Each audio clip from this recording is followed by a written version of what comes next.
things happening, and we kept putting it into the deity, but not in the right way. Not saying, hey, God of this Bible, I love you so much for giving me the 50 grand and healing my cousin. You're fucking awesome. I would at least have a motive to be harm fucking free, blah blah blah.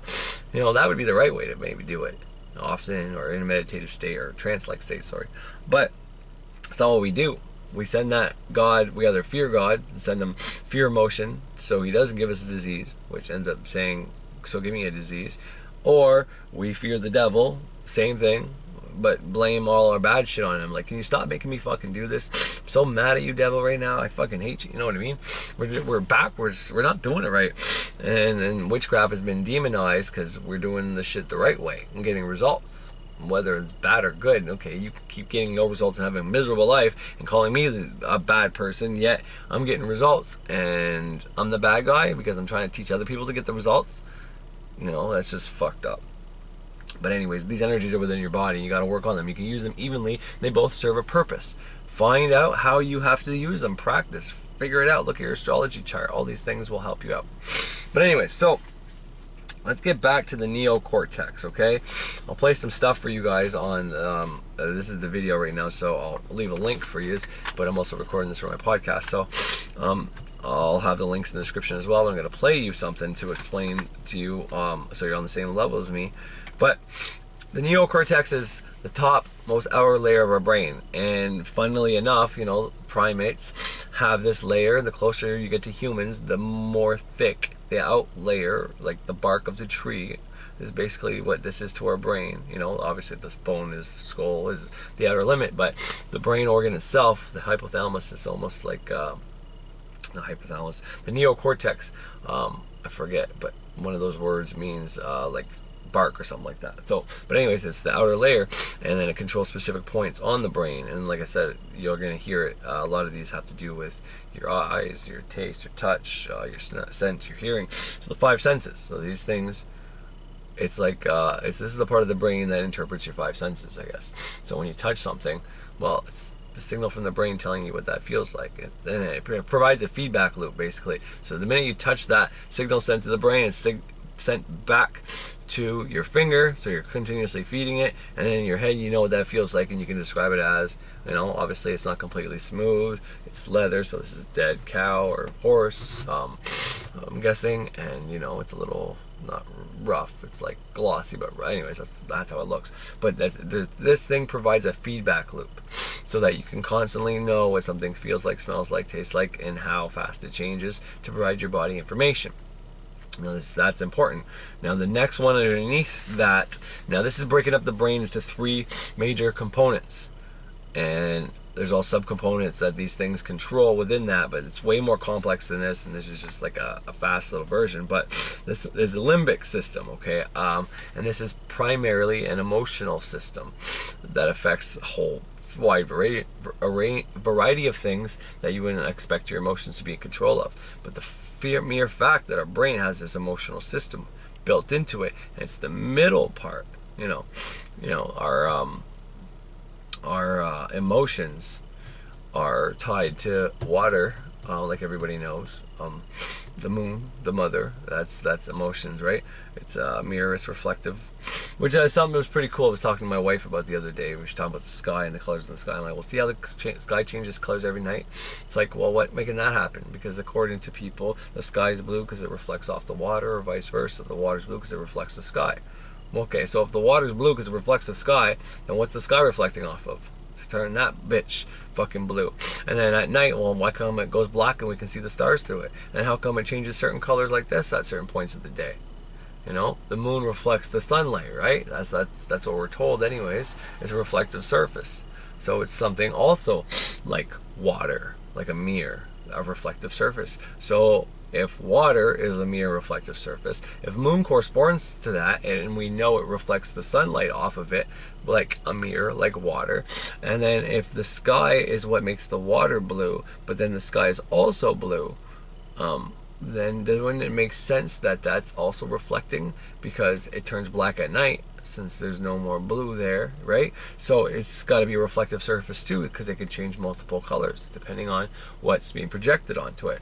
And I thought that, and, you know, as I was saying this to my wife, that was the first time I actually put this together, and I was thinking about this myself. So it was kind of cool, and I was just like, wow, you know, that's pretty telling yourself. And then, you know, I did some little experiments in the house with water and mirrors and a flashlight to see, you know, if I could mimic some stuff. And the experiment I did basically, you know, confirmed that it's maybe not water like an ocean up there and like that, but there's definitely something to that. And you know, air and water are opposite each other, and water evaporates, it goes back into the air, and too much of it builds up, and then it rains down, and it goes back into the water. It's a cycle with each other, right? Air and water keep cycling out. Thought and emotion, thought and emotion, thought and emotion.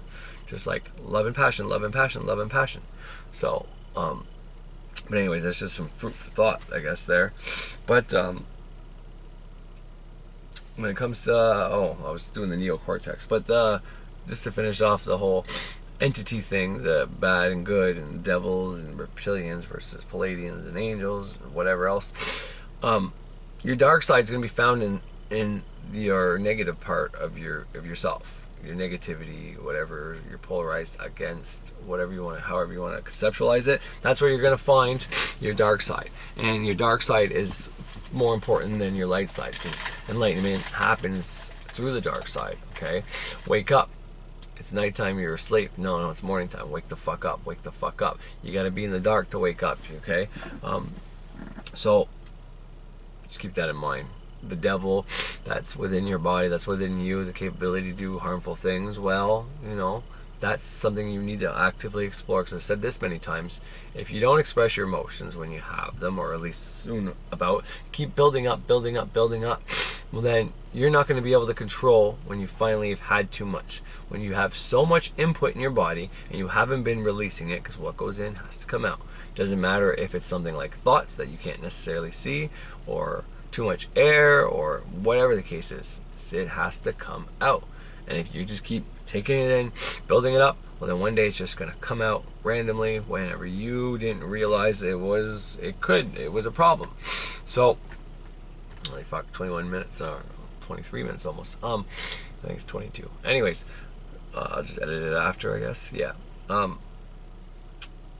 If you keep building up like that, then what happens is you're going to be in Walmart one day, it's going to piss you off, you're going to, wherever, you're just going to have a meltdown, because all that's going to come out at once on somebody who wasn't even anybody who probably caused you those issues, and maybe it is, but, you know, you might take it out on somebody innocent, and then, you know, then you can't take back what you did. So you got to explore your dark side, and I've given hints and tips on that, and that's something that's pretty essential too, I would say. But back to the neocortex. The neocortex talks to the limbic system, and then the limbic system talks to the reptilian mind. So basically we had only reptilian mind back. This is kind of like a Darwinistic version, a history or whatever. And you know, the first one was reptilian, and then that eventually evolved into emotions. So animals have mostly, like a dog for example, would have mostly your limbic and your reptilian mind. And then it's the neocortex. Hypothalamus is in the middle, it connects the two minds together. But the neocortex is the top layer, and you'll hear after some interesting things, and I'll play it first before I talk about it, so you know, you don't think I'm smart and you see where I got the information from. But it's pretty interesting on some of the things that were said about, you know, putting nanochips in people and being able to connect your thoughts right to the cloud. And you know, I thought that was pretty interesting with times like today, and it started making me think about, because like I said, the whole concept that the reptilian mind is that where the ego is, and it puts you in fight or flight and all that, those things happen when we trigger the reptilian mind.